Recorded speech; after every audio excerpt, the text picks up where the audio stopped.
Welcome to the InfoWars Nightly News. I'm David Knight. It's Thursday, January the 23rd, 2014. Now, our top story tonight is a reminder from the Syrian Electronic Army that CNN has been serving as nothing more than a propaganda arm for the Obama administration in this buildup for war in Syria. They took over their Twitter feed and they put out some interesting tweets. Said Obama bin Laden, the Lord of Terror, is brewing lies that the Syrian state controls Al-Qaeda. He says, don't forget, Al-Qaeda is Al-Qaeda, funded, armed, and controlled.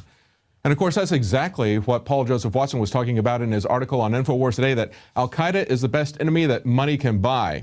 He points out that recent reports that Al-Qaeda militants have taken over parts of Iraq serve as a stark reminder that the U.S. has for decades played a crucial role, both directly and indirectly, aiding the spread of terrorists around the Middle East and North Africa as a Machiavellian tool of neo-colonialism, creating enemies as we need them.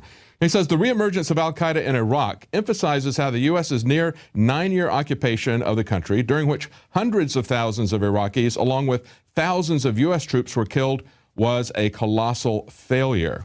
And we've had congressmen, we've had Ted Cruz, as well as Dennis Kucinich talk about how we don't want to be Al-Qaeda's Air Force.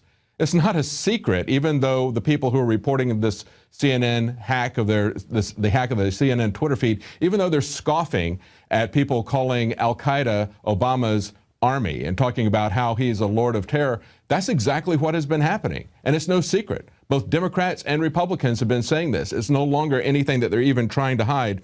And he points out here, this goes all the way back to 9/11. He points out at the bottom of the article, he says, barely weeks before 9/11, former members of Al-Qaeda, who subsequently joined the Kosovo Liberation Army, were airlifted out of Macedonia by U.S. paratroopers, and as FBI translator Sibel Edmonds had revealed, the U.S. maintained intimate relations with bin Laden all the way until the day of September 11th.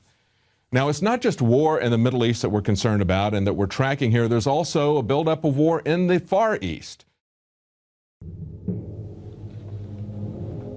The InfoWars crew absolutely loves coffee because we love being awake. And I am somewhat of a connoisseur of coffee.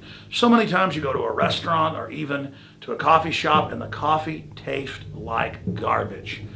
And in all the different coffees I've tried, my favorite is grown in the high mountains, in shade, Arabica, on the border with Guatemala in southern Mexico by the Chiapas farmers. I make sure we've done the research. I make sure it's the very best product that we can offer you when I put my name on it. And I believe, and it's my taste, so you may differ, that this is the best coffee in the world from southern Mexico. Wake Up America Patriot Blend, 100% organic, Arabica shade grown. And then we have the Immune Support 100% organic coffee infused with a special type of mushroom known to boost the immunity. This coffee is seriously so smooth. I normally have to douse my coffee with cream and sugar and cinnamon and all kinds of tasty treats, but this, I drink this black. It is so good.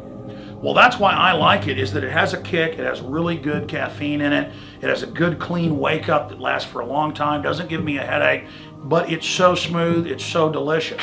Just try it out for yourself. I'm telling you, this is my favorite coffee. We went through a lot of trouble to bring you this. Just try it, and I think you'll be hooked like we are here at InfoWars. Well, folks, find out for yourself and support the information war today. It's all available at InfoWarsLife.com or by calling toll-free 888-253-3139.